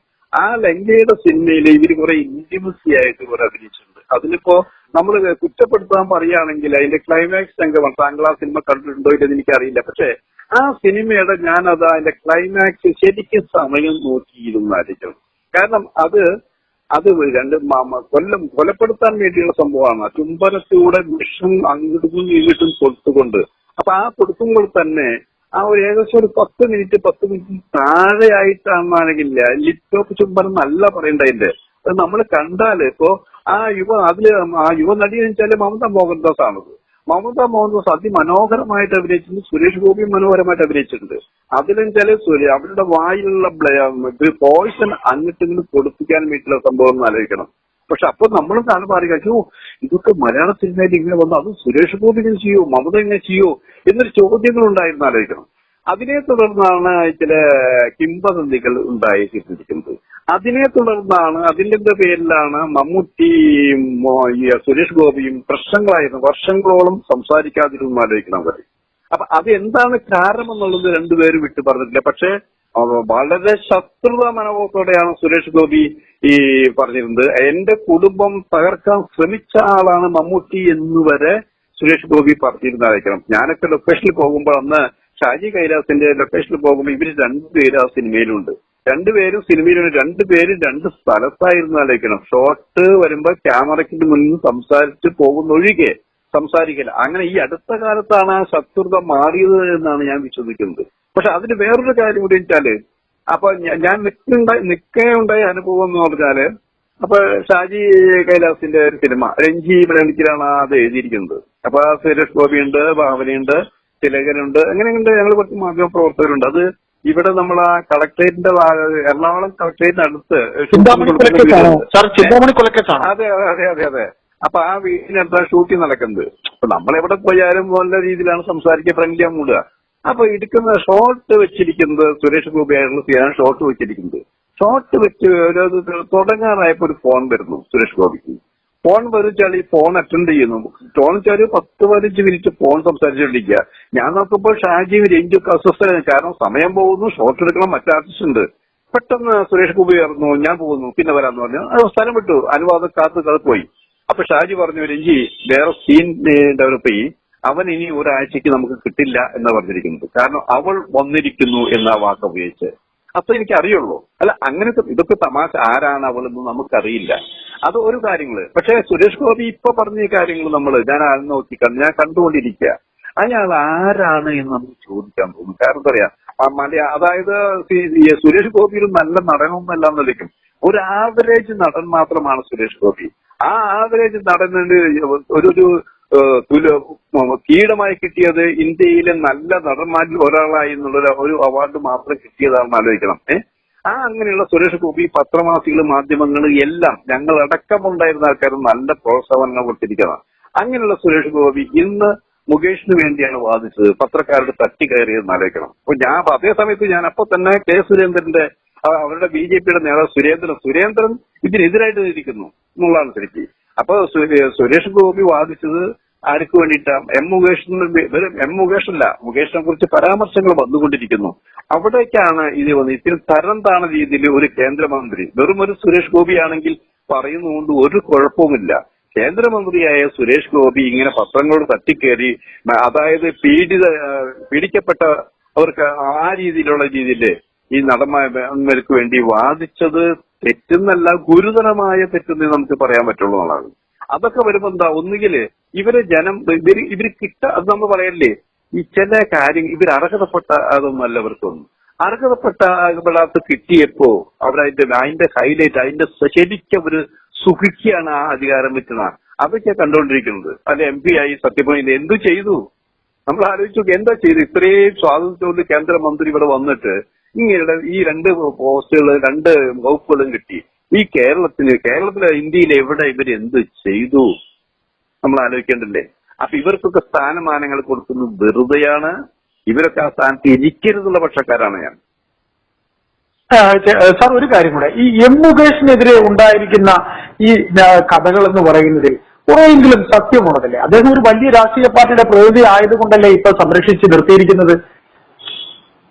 അല്ല, സത്യം നമ്മുടെ ഇതിന് എത്ര കണ്ട് സത്യമുണ്ടെന്ന് എനിക്കറിയില്ല. കാരണം എന്താ പറയാ, ഞാൻ പറയുമ്പോ എന്റെ കയ്യിൽ തെളിവുകൾ വേണം.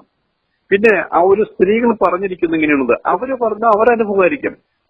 അഭിപ്രായത്തെ നമുക്ക് ചോദ്യം ചെയ്യാൻ പറ്റില്ല. അത് അവരനുഭവമായിരിക്കാം.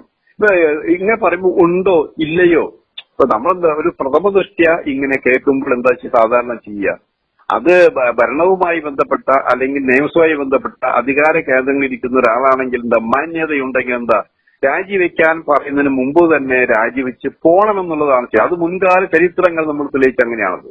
ഇവിടെ തന്നെയുണ്ട്. ഇവിടെ ഇപ്പൊ ഈ മുകേഷിന്റെ കാര്യം പറയുമ്പോൾ തന്നെ നമ്മൾ രഞ്ജിത്തിന്റെ കാര്യം എടുക്കുക.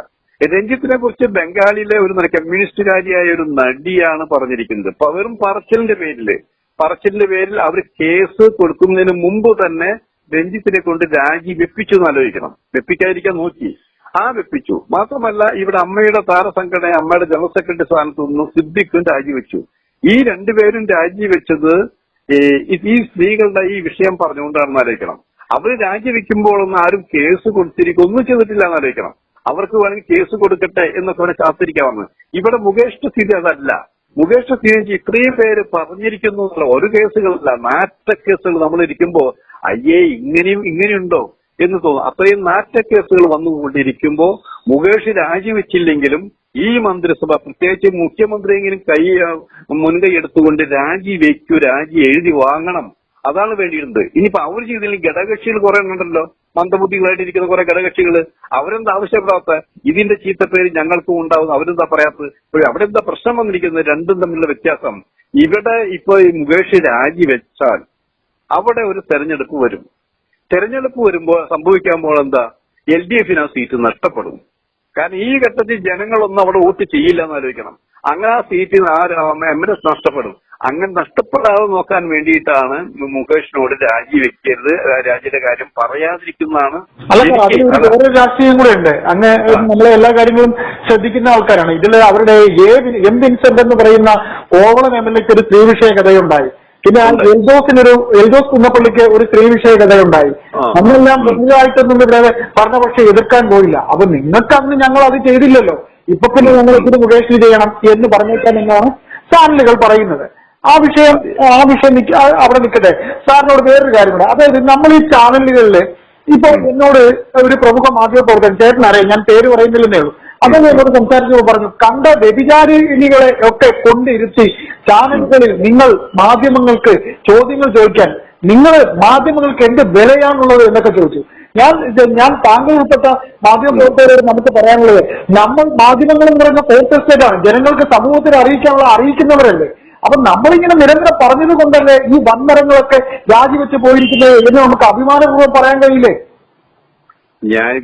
നമ്മളൊന്നാമത് വ്യഭിചാരിണിയിൽ എന്തർത്ഥത്തിലാണ് ഇവർ പറയണമെന്ന് ആലോചിക്കണം. അവർക്ക് അനുഭവം ഉണ്ടായിട്ടുള്ളത് മാത്രമല്ല, ഇനി വ്യഭിചാരിയാണെന്ന് അവർ പറയുമ്പോൾ ഏത് സ്ത്രീ ആയാലും ഏത് സ്ത്രീക്ക് അഭിമാനമുണ്ടെന്ന് ആലോചിക്കണം. എന്റെ ശരീരത്തിൽ ആര് സ്പർശിക്കണം, ആർക്ക് അനുവാദം കൊടുക്കാൻ തീരുമാനിക്കുന്നത് ഓരോ സ്ത്രീയുമാണെന്ന് ആലോചിക്കണം. ഇപ്പൊ ഒരാൾക്ക് സഹകരിച്ചു വെച്ചിട്ട് ഇവര് സഹകരിക്കുന്നുണ്ടോ, എനിക്ക് പറ്റില്ലടാ എന്ന് പറഞ്ഞു കഴിഞ്ഞാൽ പറ്റില്ല, അത് തന്നെയാണ് ശരി. അതിന്റെ പേരിൽ ഇന്ന ആൾക്ക് സഹകരിക്കാത്തതിന്റെ പേരിൽ ആ സ്ത്രീ മോശം പറഞ്ഞാൽ അതിന്റെ പേരിൽ കേസെടുക്കണമെന്ന് ആലോചിക്കണം. അതിന്റെ പേരിലാണ് കേസെടുക്കണമെന്ന് ആലോചിക്കണം. പിന്നെ മാധ്യമ പ്രവർത്തകര് ആരും ക്ഷണിച്ചിട്ടല്ല കൊണ്ട് നമ്മളൊക്കെ വാർത്തകൾ തേടി പോകുന്നതാണത്. വാർത്തകൾ തേടി പോകുമ്പോൾ ഇവർക്ക് ഇത്ര കാര്യങ്ങൾ കൊടുക്കുമ്പോൾ അവർക്ക് സഹിക്കാൻ പറ്റില്ല. മാത്രമല്ല പ്രത്യേകത ഇപ്പൊ ഉള്ളത്, ഇപ്പൊ മിക്ക നടന്മാർക്കും ഗുണ്ടാ സെറ്റപ്പുകളുണ്ടെന്ന് ആലോചിക്കണം. ഗുണ്ടാ സെറ്റപ്പുകൾ മിക്ക പേർക്കും ഉണ്ട്. അതിനുള്ള പണമുണ്ട്, സംവിധാനം ഉണ്ട് എന്നാലോചിക്കണം. അതിന് അങ്ങനെ ചെയ്ത് സംഭവിച്ചു കഴിഞ്ഞാൽ അവരെ സഹായിക്കാൻ നിയമം പോലും, അതായത് ഭരണകൂടം പോലും, പോലീസുകാര് പോലും എല്ലാം അവർക്ക് കൂടെയുണ്ടെന്ന് ആലോചിക്കണം. അങ്ങനൊരു കാലഘട്ടത്തിലാണ് നമ്മൾ ജീവിക്കുന്നത്. അവരെ ഞാൻ പറയാതെ തന്നെ അറിയാം, ഒരാളെ കുറിച്ച് പറയും എഴുതുകയും ചെയ്താൽ മാധ്യമ പ്രവർത്തകനും ലോകത്തിനും എന്ത് സംഭവിക്കുമെന്ന് എല്ലാവർക്കും അറിയാവുന്ന കാര്യങ്ങളാണ് ശരിക്കും. അപ്പൊ നമുക്ക് ഇവരെ സുഖിപ്പിക്കലല്ല നമ്മള്. മാത്രമല്ല ഒരു കാര്യം ആലോചിക്കുക, ഇത്രയും മാധ്യമ പ്രവർത്തകരും മാധ്യമങ്ങളും ഇവിടെ ഉണ്ടായിട്ട് പോലെ ഇപ്പൊ ഓരോ നടനും നടിക്കും. അവരുടെ കയ്യിൽ അവർക്ക് സ്വന്തം സ്ഥാപനങ്ങളുണ്ടല്ലോ, സ്വന്തം ചാനലുകളുണ്ടല്ലോ, സ്വന്തം യൂട്യൂബുകളുണ്ടല്ലോ, സ്വന്തം എല്ലാ മാധ്യമങ്ങളും അവർക്കുണ്ടല്ലോ. അതിൽ കൂടിയാണ് PR വർക്ക് ചെയ്തുകൊണ്ടിരിക്കുന്നത്. എന്നിട്ടും അവര് നമ്മുടെ സഹായങ്ങൾ ആവശ്യപ്പെടുന്നുണ്ടല്ലോ ശരിക്കും. അപ്പൊ നമുക്ക് പറയാനുള്ള കാര്യങ്ങൾ വ്യക്തമായിട്ട് പറയുക എന്നുള്ളതാണ്. അത് ഏത് കാലത്തും സംഭവിച്ചുകൊണ്ടിരിക്കും. അവർക്ക് പറയുന്ന വിഷമമുണ്ടെങ്കിൽ അവർ കേസിന് പോട്ടെ, അത്രേ നമുക്ക് പറയാനുള്ളൂ. ഒരു കാര്യം കൂടെ, അതായത് ഈ സംവിധായക സംഘടന ഇതുവരെ ഇതിനെക്കുറിച്ചൊന്നും പറഞ്ഞിട്ടില്ലല്ലോ. സംവിധായക സംഘടന ഇതുവരെ ഈ കാര്യങ്ങൾ ഒരു പത്രസമ്മേളനമോ അവരുടെ വക്താക്കൾ ഒരു മറുപടിയോ ചാനലുകളുടെ മുമ്പിലോ അവർ വന്നിട്ടില്ല. എന്താണെന്നാണ് ഒരു പത്രപ്രവർത്തന നിലയിൽ താങ്കൾക്ക് ഇതിൽ പറയാനുള്ളത്? എന്താണ് അതിന്റെ കാരണം? അല്ല, അതിന്റെ ഞാൻ അവരുടെ 1-2 പേരെ വിളിച്ച് ഞാൻ ചോദിച്ചു, നിങ്ങൾ എന്താണ് പറയാത്തത്? അപ്പൊ അവര് പറഞ്ഞൊരു കാര്യമുണ്ടോ വെച്ചാല്, ഇങ്ങനെ ഇത് വ്യക്തമായിട്ടും ഇങ്ങനെ തെളിഞ്ഞിട്ടില്ല ഇവിടെ. ഇങ്ങനെ പറയുന്നത് ഒഴികെ, ഉദാഹരണം രഞ്ജിത്തിന്റെ കാര്യം പറഞ്ഞ പോലെ, രഞ്ജിത്തിന്റെ കാര്യം ഇങ്ങനെ സംഭവിക്കും, ഇങ്ങനെ പറയുന്നേ ഉള്ളൂ. അത് കേസ് ചാർജ് ചെയ്ത് വരട്ടെ, കോടതിയിലെത്തട്ടെ, അപ്പൊ ഞങ്ങൾ ഞങ്ങളുടെ നിലപാട് വ്യക്തമാക്കും. അതായത് ഇങ്ങനെ ഞങ്ങളല്ല, അങ്ങനെ പറയുമ്പോഴേക്കും, ഒരു മാധ്യമ റിപ്പോർട്ട് ചെയ്യുമ്പോഴേക്കും, ഒരാൾ പറയുമ്പോഴേക്കും ഞങ്ങൾക്ക് കേസെടുക്കാൻ പറ്റില്ല. കാരണം ഇവിടെ കുറെ നല്ല സിനിമകൾ ചെയ്ത ആൾക്കാരാണ് ഇവരെന്ന് ആലോചിക്കണം. ആ നല്ല സിനിമകൾ ചെയ്ത ആൾക്കാർ തെറ്റ് ചെയ്തിട്ടുണ്ടെങ്കിൽ സംഘടനാ ലെവലിൽ എടുക്കേണ്ട തീരുമാനങ്ങളാണെങ്കിൽ തീർച്ചയായും ഞങ്ങൾ എടുത്തിരിക്കും എന്ന് തന്നെയാണ് അവർ പറഞ്ഞിരിക്കുന്നത്. അത് ഇന്നല്ലെങ്കിൽ നാളെ നമുക്ക് അവര് നടപ്പിലാക്കുമെന്ന് തന്നെയാണ് നമ്മുടെ വിശ്വാസം. അപ്പൊ അത് ഞാൻ ഉണ്ണികൃഷ്ണൻ മുമ്പ് ചോദിച്ചിട്ടുണ്ട്. ഉണ്ണികൃഷ്ണൻ പറഞ്ഞു, ഞങ്ങൾക്ക് ആരെയും സംരക്ഷിക്കേണ്ട ആവശ്യമൊന്നുമില്ല, ഞങ്ങൾ തെറ്റ് ചെയ്ത് എല്ലാവരെയും തെറ്റാണെന്ന് തുറന്ന് പറയും എന്ന് തന്നെയാണ് പറഞ്ഞിരിക്കുന്നത്. പിന്നെ നമുക്കറിയാത്ത രഹസ്യങ്ങളൊക്കെ അവരുടെ ഗ്രൂപ്പിൽ ഉണ്ടായിരിക്കാം. അത് നമ്മളോട് ഒരിക്കലും അവർ പറയില്ല. മുമ്പൊക്കെ നമുക്ക് അറിയാനുള്ള സോഴ്സ് ഉണ്ടായിരുന്നു. ഇപ്പൊ ആരും ഒന്നും പറയില്ല എന്ന് ആലോചിക്കണം. ഇപ്പൊ പറയണമെങ്കിൽ പറയുമ്പോൾ മറുഭാഗത്ത് സത്യത്തില് ഈ പത്ര സത്യങ്ങൾ വിളിച്ചു പറയുന്നത് വിനയനാണെന്ന് ആലോചിക്കണം. കാരണം വിനയനാണ് അവരുടെ അപ്രീതിക്ക് പാസ്സായതും ഒറ്റപ്പെടാൻ ശ്രമിച്ചും ഒക്കെ. അങ്ങനെ കുറച്ച് പേരുണ്ട്. അവര് എല്ലാം വ്യക്തമായിട്ട് പറയട്ടെ, അവർക്ക് അറിയാലോ. സാർ, ഈ പൃഥ്വിരാജ് ഇന്നലെ, അതായത് നമ്മുടെ മലയാളത്തിലെ ഏറ്റവും പ്രിയപ്പെട്ട നടനായ മമ്മൂട്ടിയും മോഹൻലാലും ഇത്രയും ഫാൻസുകാരുള്ള, സാർ നമ്മൾ നേരത്തെ സംസാരിച്ച പോലെ സ്വന്തം നിർമ്മാണ കമ്പനി വരെ എത്തി മലയാള സിനിമയിൽ അത്രയും അത്യുന്നതികൾ നിൽക്കുന്ന 2 താരങ്ങൾ. ഇപ്പൊ മോഹൻലാൽ ഓൺലൈനിലാണ് ഇന്ന് കമ്മിറ്റി പങ്കെടുത്തിരിക്കുന്നത്. അതെനിക്കൊന്ന് രാജ്യം നമ്മൾ മാധ്യമങ്ങളിലൂടെ കാണുന്നത്. അദ്ദേഹം ഇതുവരെ മാധ്യമങ്ങളുടെ മുന്നിൽ വന്നിട്ടില്ല, ബഹുമാനപ്പെട്ട മമ്മൂട്ടി വന്നിട്ടില്ല. അപ്പൊ ഇങ്ങനെ ഇരിക്കലും പൃഥ്വിരാജ് ഇന്നലെ ഒരു പത്രസമ്മേളനം നടത്തി. ആ പത്രസമ്മേളനത്തിന് ഒരുപാട് ധ്വനിയില്ലേ? അതൊന്നും പറയാമോ സാർ? കാര്യം ഒരു വേള ഉൾപ്പെടെയുള്ള സംഘടനകൾ പൃഥ്വിരാജിനെ മാറ്റി നിർത്തിയ സംഭവങ്ങൾ ചരിത്രം നമുക്ക് ഓർമ്മയുണ്ട്. അല്ല, പൃഥ്വിരാജിന്റെ കാര്യം നമ്മൾ ചിലപ്പോ പറയാറില്ലേ, തന്തയ്ക്ക് പറഞ്ഞവെന്നൊക്കെ പറയാറില്ലേ? അത് ഞാൻ അങ്ങനെയാണ്. ഇപ്പോഴല്ല, പൃഥ്വിരാജ് ഇവിടെ ആദ്യമായിട്ട് അഭിനയിക്കാൻ വന്നപ്പോ രഞ്ജിത്തിന്റെ പടത്തില് അഭിനയിച്ച് കഴിഞ്ഞതിന് ശേഷം ഞാൻ പൃഥ്വിരാജിനെ ഇന്റർവ്യൂ എടുക്കാൻ ചെന്നു. വേറൊന്നല്ല, സുകുമാരനും ഞാൻ അത്രയും നല്ല ബന്ധമാണ്. സുകുമാരൻ മാത്രമല്ല, മല്ലികയായിട്ട് നല്ല ബന്ധമുണ്ടായിരുന്നു. അപ്പൊ അതിന്റെ പേരിൽ അവരുടെ മകനാണ് അഭിനയിക്കാൻ വരുന്നത്. മകൻ അഭിനയിക്കാൻ വരുമ്പോ ആ ചെറുപ്പക്കാരൻ എങ്ങനെയായിരിക്കുമെന്ന് ചോദിച്ചിട്ട് ഞാൻ വിനയനൊപ്പം തന്നെയാണ് സംസാരിച്ചത്. അപ്പൊ ഞാൻ ചോദിച്ചു, പൃഥ്വി നിന്നോട് ചോദ്യങ്ങൾ ചോദിക്കുകയാണെങ്കിൽ ഏതൊക്കെ ചോദ്യങ്ങൾ ചോദിക്കാമെന്ന് പറഞ്ഞു. അപ്പൊ ആ ചെറുപ്പക്കാർ ഒറ്റ മറുപടി പറഞ്ഞോളൂ, എന്നോട് എന്തും ചോദിക്കാം, പക്ഷെ ഞാൻ തിരിച്ച് എന്ത് മറുപടി പറയുമ്പോഴും അത് നിങ്ങൾ കേൾക്കാൻ പാടില്ലാണെന്നാണ് പറഞ്ഞത്. അപ്പൊ അതുകൊണ്ട് നിങ്ങൾക്ക് എന്ത് ചോദിക്കാം എന്നുള്ള രീതിയിൽ തന്നെ പോയത്. പിന്നെ സിനിമയാണത്. സിനിമയിൽ വന്നപ്പോഴും ഞാൻ പിന്നെ അത് രാഷ്ട്രദീപിക സിനിമയുടെ എഡിറ്റ് ആയിരുന്ന ഘട്ടത്തിൽ ഞാനാണ് ആദ്യം അടിച്ചുള്ള ഇത്രയും വയസ്സത്തിൽ ജൂനിയർ സൂപ്പർ സ്റ്റാറിന് ആദ്യം അടിച്ചത് ഞാനെന്ന് ആലോചിക്കണം. കാര്യങ്ങൾ വളരെ വ്യക്തമായിട്ട് തുറന്നു പറയുന്ന ചെറുപ്പക്കാരനാണ്. വേറൊരു കാര്യം കൂടി ഉണ്ട്, ആ ചെറുപ്പക്കാരന്റെ മനസ്സിലൊരു തീപ്പൊരി കെടുക്കുന്നുണ്ട്. കാരണം സുകുമാരൻ എന്നുള്ളൊരു വലിയ നടനെ വിലക്കിയ സംഘടനയാണ് അമ്മ എന്നാലോചിക്കണം, ഇല്ലാതാക്കാൻ ശ്രമിച്ച സംഘടനയാണ് അമ്മ എന്നാലോചിക്കണം. അതിന്റെ ഒരു തീപ്പൊരി ഒക്കെ ഇവിടെ മനസ്സിൽ കെടുക്കുന്നതാലോചിക്കണം. സമയമായി വന്നപ്പോ ഇപ്പൊ സത്യത്തില് പൃഥ്വിരാജിന്റെ സ്ഥിതി എന്താ? ബഹുഭാഷകളിലെ നിർമ്മാതാവ്, നടൻ, അവനക്കുണ്ട് ആവശ്യത്തേറെ പണം ഉണ്ടാക്കി കഴിഞ്ഞാലോചിക്കണം. അപ്പൊ അതായത് അയാൾക്ക് എതിർക്കാൻ വേറെ ആരും ഇല്ലാത്ത അവസ്ഥ കൂടി വന്നിരിക്കുന്നു. ആ അഭിപ്രായങ്ങൾ തുറന്നു പറഞ്ഞിരിക്കുന്നു ആലോചിക്കണം. അതല്ല, ഇപ്പൊ മാത്രമല്ല, നടിപീഡന കേസ് ആ സമയത്തും വളരെ ബോൾഡായിട്ട് കാര്യങ്ങൾ പറഞ്ഞിരിക്കുന്നു. അതിനർത്ഥം എന്താ? തെറ്റ് ചെയ്യാത്തവർക്കേ അങ്ങനെ ബോൾഡായിട്ട് സംസാരിക്കാൻ പറ്റുള്ളൂ. അത് തന്നെയാണ് നമ്മുടെ പൃഥ്വിരാജിന്റെ മനസ്സിൽ നിന്ന് വാക്കുകളിൽ നിന്ന് നമുക്ക് വായിച്ചെടുക്കാൻ കഴിഞ്ഞതെന്ന് ആലോചിക്കണം. സാർ, ഈ മമ്മൂട്ടിയുടെ മോഹൻലാലിന്റെ മൗനത്തെ കുറിച്ച് താങ്കളൊന്നും പറഞ്ഞില്ല. അല്ല, അവരുടെ മൗനം എന്ന് പറഞ്ഞാൽ അവര് മൗനം എന്തുകൊണ്ട് പാലിക്കുന്നു എന്നുള്ളത് നമുക്ക് പറയാൻ പറ്റില്ല. കാരണം ഞാൻ മമ്മൂട്ടിയായിട്ട് ബന്ധപ്പെടാൻ പല പ്രാവശ്യം ശ്രമിച്ചു. മമ്മൂട്ടി ഫോൺ എടുക്കുന്നില്ല, മെസ്സേജിന് മറുപടി എടുക്കുന്നില്ല. പിന്നെ മോഹൻലാലാണെങ്കിൽ സാധാരണ ഫോണേ എടുക്കാറില്ല എന്നാലോചിക്കണം.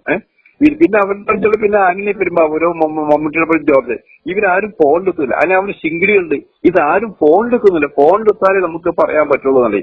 ഇന്നല്ലെങ്കിൽ നാളെ ഇവര് സംസാരിക്കാതെ പറ്റും. കാരണം ഇവരെ സംസാരിക്കാൻ വേണ്ടി അവർ ചെല്ലേണ്ടിയിരിക്കുന്നു. ഇവിടെ ഇനി പുറത്തു വരുന്നില്ല. അവര് സംസാരിപ്പിക്കണം. സംസാരിപ്പിച്ചാലേ അവര് സത്യത്തില് അവര് ഒളിച്ചുകളി നടത്തിക്കൊണ്ടിരിക്കുകയെന്ന് ആയിരിക്കണം. ആ ഒളിച്ചുകളിയുടെ പുറകിലുള്ള രഹസ്യം നമുക്ക് ഇപ്പൊ പറയാൻ പറ്റില്ല. ഈ റിപ്പോർട്ടിൽ ഇപ്പൊ സൂപ്പർ സ്റ്റാർ മോഹൻലാലിനെ കുറിച്ച് വരെ ഭംഗ്യന്തരേണ പലയിടത്തും വന്നുപോയി എന്ന് പറയുന്നുണ്ട്. പക്ഷെ മമ്മൂട്ടിയെ കുറിച്ച് ഒരു പരാമർശം പോലും ഒരിടത്തും നമ്മൾ കണ്ടില്ല.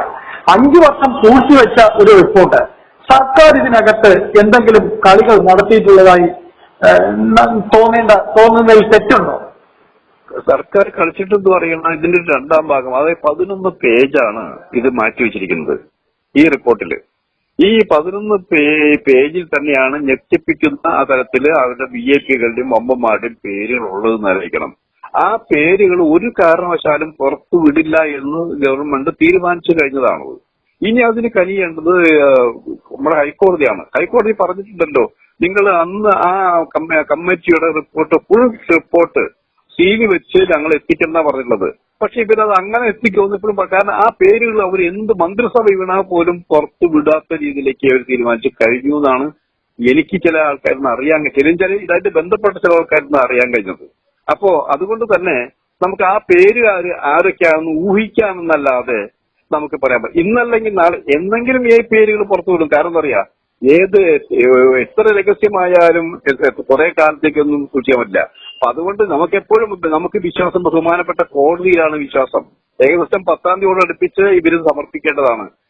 ആ റിപ്പോർട്ട് പുറത്തു വിട്ടില്ലെങ്കിലും 10-ാം തീയതി സമർപ്പിക്കേണ്ടത്. പക്ഷെ അതിനു മുമ്പുള്ള കളികൾ ഇവർ നടത്തുന്നുണ്ട്.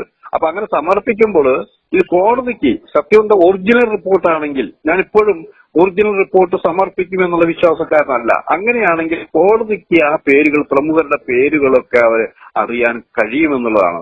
പിന്നെ നമുക്ക് എങ്ങനെ അറിയാം, നമുക്ക് കാത്തിരിക്കാം, അത്രേ പറയാൻ പറ്റുള്ളൂ. സാർ, ഒരു കാര്യം കൂടി ചോദിച്ചുകൊണ്ട് ഞാൻ ഈ ഇന്റർവ്യൂ അവസാനിപ്പിക്കാം. അതായത് സാർ, മലയാള സിനിമ ഉണ്ടായ കാലം മുതൽ ഇത് എല്ലാം തന്നെ മലയാള സിനിമയിൽ ഉള്ളതാണെന്ന് താങ്കൾ പറഞ്ഞു. ഈ ഒരു ഹേമ കമ്മിറ്റി റിപ്പോർട്ടും ഇതിന്മേലുള്ള ശുദ്ധികലശവും മലയാള സിനിമ ഇൻഡസ്ട്രിയെ ഇന്ത്യയിലെ മറ്റു ഭാഷാ സിനിമകളുമായി താരതമ്യപ്പെടുത്തുമ്പോൾ അതൊരു ശുദ്ധികലശമായി മാറുമോ? രണ്ടാമത്, ഇതുകൊണ്ട് സർക്കാർ ഈ റിപ്പോർട്ട് ഉണ്ടാക്കിയത് കൊണ്ടുള്ള ഒരു രാഷ്ട്രീയ മാനം സർക്കാരിന് ഗുണമാകുമോ ദോഷമാകുമോ? ഈ രണ്ടാമത്തെ ചോദ്യം ഒരു പത്രപ്രവർത്തകൻ എന്ന നിലയിലുള്ള അങ്ങയുടെ നിഗമനമാണ്. ഇതിൽ രണ്ടും കൂടെ ഒന്ന് ഉത്തരം പറഞ്ഞാൽ ഞാൻ ഈ ചർച്ച ഇതൊക്കെ എന്താ നമ്മള് സിനിമ പറയുമ്പോ നമ്മൾ ഏത് രംഗത്തായാലും പരസ്പരം സമ്മതത്തോടെ ചെയ്യുന്ന സെക്സ് മോശമാണെന്നുള്ള അഭിപ്രായമൊന്നും പലർക്കില്ല. സെക്സ് മോശമല്ല, അത് രണ്ടു കൂട്ടരും ആ സന്തോഷത്തോടെ കൈകാര്യം ചെയ്ത കാര്യമാണ്. ഇതിൽ സംബന്ധിച്ച ബലാത്കാരങ്ങൾ വരുന്നു, അത് പ്രലോഭനങ്ങൾ വരുന്നു, ഭീഷണി വരുന്നു, അങ്ങനെയൊക്കെ വരുമ്പോൾ ഉണ്ടാവുന്ന സംഭവങ്ങളാണ്. അത് സിനിമയിൽ മാത്രമല്ല, സിനിമയിൽ മാത്രമല്ലല്ലോ അത് കാര്യങ്ങൾ സാധിക്കാൻ വേണ്ടി ഞാൻ ആവശ്യമില്ലാതെ പോലും നിന്നു കൊടുക്കേണ്ടി വന്ന ഗതികേടുകളായ സ്ത്രീകളുണ്ടെന്നായിരിക്കണം. അപ്പൊ സിനിമയിൽ അത് കൂടുതലാണ്. സിനിമയിൽ ഇപ്പൊ ഇതൊരു അവകാശം, അതായത് പറഞ്ഞത് ഇതൊക്കെ അവകാശം, ഞങ്ങളുടെ അവകാശമാണ് എന്ന് ഉള്ള തീരുമാനത്തെത്തിരിക്കുക. ഇതില് നടന്മാര് മാത്രമല്ല നമ്മളെപ്പോഴും ശ്രദ്ധിക്കേണ്ടത്, ഇതില് പുരുഷന്മാര് മാത്രമാണ് കുറ്റക്കാരെന്ന് ഞാൻ കുറ്റപ്പെടുത്തില്ല. ഇതിലെ പുരുഷന്മാരോടൊപ്പം തന്നെ തുല്യ പങ്ക് സ്ത്രീകൾക്കുണ്ടെന്ന് ആലോചിക്കണം. കാരണം നമുക്കിതിന്റെ ഇന്നർ പൊളിറ്റിക്സ് അറിയാവുന്നതുകൊണ്ടാവും. ഒറ്റയ്ക്ക് ചില ഒന്നോ രണ്ടോ ചില വ്യത്യസ്തമായി വരുന്ന സംഭവം ഉണ്ടായിരിക്കാം. അത് അവരുടെ അനുഭവം അവർ പറയുന്നു. അല്ലാതെ ഇപ്പൊ ഞാൻ നോക്കട്ടെ, ഈ വന്ന റിപ്പോർട്ടുകളിൽ ആദ്യകാലത്തെ അല്ലെങ്കിൽ ഇപ്പോഴത്തെ സൂപ്പർ നടികളോ നായികമാരോ ആരെങ്കിലും വന്നിട്ടില്ലല്ലോ. ഇവരെന്താ പറയാനില്ലാഞ്ഞിട്ടാണോ? അപ്പൊ അവർക്ക് അത്ര അനുഭവങ്ങളല്ല. പിന്നെ നമ്മളെപ്പോഴും പറയാറുണ്ട്, ഇവിടെ ഒരു നടി അഭിനയിക്കാൻ വന്നു കഴിഞ്ഞാൽ നല്ല നടിയായാലും ആ സിനിമയിലെ അഭിനയം നല്ല രീതിയിൽ കാഴ്ചവെച്ചിട്ട് അവള് പരിശുദ്ധയാണെങ്കിൽ, പരിശുദ്ധ എന്ന് പറഞ്ഞാൽ അവർ യാതൊരുവിധ പ്രലോഭനങ്ങളും ഈ പാർവതി തിരുവത്തിന്റെ കാര്യമൊക്കെ ആയിരിക്കും അല്ലെ? ആ ഒരു അങ്ങനെയല്ല, പാർവതി തിരുവത്തിന്റെ കാര്യമല്ല. അങ്ങനെ ഒരു പേരല്ല. അങ്ങനെയാ എനിക്ക് പഴയ അങ്ങനെയുള്ള ആൾക്കാർ വന്നിട്ട് വന്നിട്ട് എന്താ സംഭവിക്കുന്നത്? അവർ ചിലര് പറയും അപ്പൊ കുറച്ച് രണ്ടാമത്തെ അത് അവര് രണ്ടാമതൊരു സിനിമ ആ നടിക്ക് കൊടുത്തിട്ടില്ലെങ്കിൽ നമുക്ക് തീർച്ചയായിട്ടും ഊഹിക്കാം ആ പെൺകുട്ടി ഇവരുടെ പ്രലോഭനങ്ങൾക്ക് കീഴടങ്ങിയിട്ടില്ല എന്ന്. മനസ്സിലായല്ലോ? തുടരെ സിനിമകളിൽ നിരവധി നായികമാർ അങ്ങനെ ഉണ്ടല്ലോ സാർ പറയാനായിട്ട്. ഉണ്ടല്ലോ, എത്രയോ പേരുണ്ട്. എത്രയോ പേര് അങ്ങനെ വേണ്ടാന്ന് വെച്ച് പോയിട്ടുണ്ട്. അപ്പൊ അതൊക്കെ നോക്കുന്നറിയാം. ഇപ്പൊ ഇത്രയുള്ളൂ, നിങ്ങൾക്ക് ഇഷ്ടമുണ്ടെങ്കിൽ അഭിനയിക്കാം, ഇഷ്ടമില്ല അതൊക്കെ നിങ്ങളുടെ വ്യക്തിപരമായ കാര്യങ്ങളാണത്. നിങ്ങൾ ആരും നിർബന്ധിക്കുന്നില്ല. മാത്രം ചോദിക്കട്ടെ, ഇതിന്റെ പേര്, പ്രശസ്തി, കോടികള്, ഇതൊക്കെ നേടാനുള്ള വ്യഗ്രത, അറിയപ്പെടാനുള്ള വ്യഗ്രത, ഇതൊക്കെ ഇവര് പ്രലോഭിക്കുന്നില്ലേ? ഈ സിനിമയിൽ അഭിനയിച്ചതിന് ശേഷമാണ് ഇവര് ഉദ്ഘാടനത്തിന് എന്നെ മുമ്പ് ലക്ഷങ്ങളല്ലേ വാങ്ങുന്നത്. 1 മണിക്കൂർ പോയിട്ട് ഒരു യാത്ര ചെയ്ത് ഒരു എന്തെങ്കിലും സ്വർണ്ണക്കടയോ തുണിക്കടയോ മറ്റെന്തെങ്കിലും ഉദ്ഘാടനം ചെയ്താൽ ലക്ഷങ്ങളല്ലേ ഇവർ വാങ്ങുന്നത്. അപ്പൊ ഇതിന്റെ ഈ സിനിമയുടെ കെയർ ഓഫിലാണ് ഈ കാര്യം ഉണ്ടാക്കുന്നത്. അത് ആദ്യം വേണ്ടത്. ഇതിന്റെ ഏറ്റവും തകർച്ച പറയും എനിക്ക് തോന്നുന്നു രഹസ്യ സ്വഭാവം ഉണ്ടായത് ഈ കാരവൻ സംസ്കാരം വന്നത് മുതലാണ് ഇത്രയും വൃത്തികെട്ട രീതിയിൽ ഇതൊക്കെ ഉണ്ടായിരുന്നു. ആലോചിക്കണം. അവിടെ ഒരു ഭാഗത്ത് ഷൂട്ടിംഗ് നടക്കുന്നു, കാരവൻ അവിടെ കിടക്കുന്നു, അവിടെ അവരുടെ സ്വന്തം കാരവനായിരിക്കും, വാടകയ്ക്കാരനായാലും അതായത് കാവൽ നിൽക്കുന്ന കുറെ പിമ്പുകൾക്ക് കാവൽ നിന്നുകൊണ്ടാണ് അതിനുള്ളിൽ കുറെ കാര്യങ്ങൾ നടക്കുന്നു. ആലോചിക്കണം. അത് ആദ്യം നിർത്തണം. സിനിമ പരസ്യമാണ്, സിനിമയ്ക്ക് രഹസ്യമില്ല. ആ രഹസ്യം എന്ന് വന്നു തുടങ്ങിയോ അന്ന് നമ്മൾ ഇതിന്റെ കുറെ കാര്യങ്ങളൊക്കെ അധപതനം ആരംഭിച്ചു എന്നായിരിക്കണം. മറ്റൊന്ന്, ഈ സിനിമാക്കാരെടുക്കുന്ന സിനിമകൾ യഥാർത്ഥ കണക്കുകൾ ഗവൺമെന്റ് വേണം. കൃത്യമായിട്ടുള്ള കണക്കുകൾ ഗവൺമെന്റ് വേണമെന്നുള്ളത് അത് കിട്ടിയാലേ പറ്റുള്ളൂ. അല്ലാതെ എങ്ങനെയാ ഒരു വിഭാഗം അവരുടെ റെമ്യൂണറേഷൻ തീരുമാനിക്കുക അവരാണെന്ന് ആലോചിക്കണം. നമ്മളൊക്കെ പത്രസാവന്തി വരുമ്പോൾ പത്രസാവന്തി നമുക്ക് ശമ്പളമുണ്ട്, ഗവൺമെന്റ് ജോലിക്കാർക്ക് ശമ്പളമുണ്ട്. പക്ഷെ ഇവർക്ക് ഈ ശമ്പളം തീരുമാനിക്കുന്ന ലക്ഷങ്ങളും കോടികളും തീരുമാനിക്കുന്ന അവര് തന്നെയാണെന്ന് ആലോചിക്കണം. അപ്പൊ എവിടെ പോയി അപ്പൊ പിന്നെ എങ്ങനെ അഹങ്കരിക്കാതിരിക്കും? സാർ, അപ്പോൾ ഞാൻ ചോദിച്ച ഉത്തരം സാർ ഒന്നുകൂടെ ഒന്ന് ആലോചിച്ചു. അതായത് സർക്കാരിന് ഈ റിപ്പോർട്ട് കൊണ്ട് അവരുടെ ഭരണത്തിന്റെ മികവാണ്, അല്ലെങ്കിൽ അവർ തന്നെ അവർക്ക് എന്താ പറയാ ഒരു കളങ്കം ഉണ്ടാക്കി വെക്കുകയാണ് ചെയ്തിരിക്കുന്നത്, രാഷ്ട്രീയമായി ചിന്തിക്കുകയാണ്. രാഷ്ട്രീയപരമായിട്ട് അവർക്ക് ഒരു തകർച്ചയാണ് ശരിക്കും ഉണ്ടായിരിക്കുന്നത്. കാരണം എന്താ പറയുക, അവർ റിപ്പോർട്ട് പുറത്തു വിട്ടിരുന്നെങ്കിൽ അവരുടെ സമീപന രീതി തുറന്നു പറച്ചിൽ സത്യസന്ധമാണെങ്കിൽ അവർ ഈ റിപ്പോർട്ട് ഇത്രയും ബഹളമില്ലാതെ തന്നെ അത് അവർ കൊടുത്തു.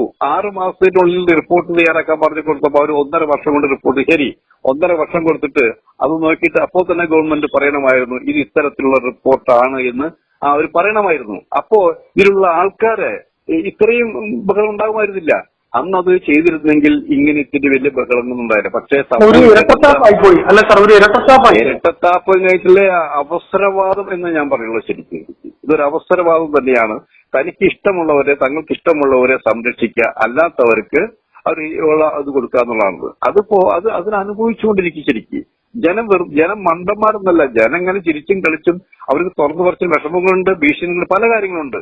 അവർക്ക് ജനത്തിന് സത്യത്തിൽ സ്വാതന്ത്ര്യം കിട്ടുന്നത് അവർ വോട്ട് ചെയ്യുന്ന ആ സമയം ഒഴികെ മാത്രമാണ് അവർക്ക് സ്വാതന്ത്ര്യമുള്ളത്. വേറെ ഒരു സ്വാതന്ത്ര്യം അവർക്കില്ലെന്ന് ആലോചിക്കണം. ഈ മലയാള സിനിമയിലെ 15 അംഗത്തിന്റെ മാഫിയ ഇതോടുകൂടി തകർന്നു. ആ മാഫിയ ഉണ്ടോ സാർ?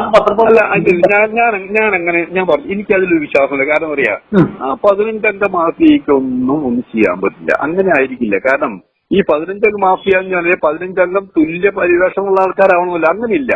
ഇപ്പൊ ചില ആൾക്കാർ പറയും, ഇപ്പൊ ഉദാഹരണമായിട്ട് ഇപ്പൊ മമ്മൂട്ടി ആയാലും മോഹൻലാൽ ആയാലും അങ്ങനെയുള്ള കാറ്റിൽപ്പെട്ട ആൾക്കാർ പറയും ശരി ഇവരെ നമുക്ക് ഇല്ലാതാക്കാം എന്ന് തീരുമാനിച്ചാൽ അങ്ങനെ തീരുമാനിക്കും.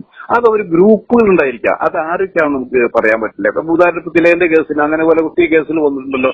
അത് ഇപ്പോഴല്ലേ കൂടുതൽ വന്നിരിക്കുന്നത്. ഇപ്പൊ പൃഥ്വിരാജിന് തന്നെ അവര് ബാൻ ചെയ്തിട്ടില്ലേ? എത്രയോ പേരുണ്ട്, നടന്മാരുണ്ട്. അപ്പൊ അവർക്ക് ഇഷ്ടമുള്ളവരെ അവർക്ക് എന്തും ചെയ്യാമെന്നുള്ളതാണ്. അപ്പൊ അതൊക്കെ മാറി അങ്ങനെ ഉണ്ടെങ്കിൽ ഈ ചെയ്യേണ്ടത് എന്താ? ഗവൺമെന്റിന്റെ പോളിസിയാണ്. ഗവൺമെന്റ് സിനിമാരെ റവന്യൂ കിട്ടുക ഏറ്റവും കൂടുതൽ വേണ്ടത് ഗവൺമെന്റാണ്. ഗവൺമെന്റ് ഇതിന്റെ ഒരു നോട്ടം ശരിക്കുകയാണ്. ഗവൺമെന്റ് നോട്ടം വേണം. അത് സത്യസന്ധര ആൾക്കാർ വേണം. അത് കള്ളന്റെ കയ്യിൽ താക്കോല് കൊടുക്കുന്ന പോലെ ഏതെങ്കിലും ഒരു കമ്മിറ്റി, ഏത് കമ്മിറ്റി ഉണ്ടാക്കിയാലും അവർക്ക് ഇഷ്ടപ്പെട്ട ആൾക്കാരെ വെച്ചിട്ട് കാര്യമില്ല. ഇപ്പൊ തന്നെ കണ്ടില്ലേ പല കമ്മിറ്റികൾ ഇതിന്റെ പേര് ദോഷമുള്ള ആൾക്കാർ തന്നെയാണ് പല കമ്മിറ്റികളും വിളിച്ചത്.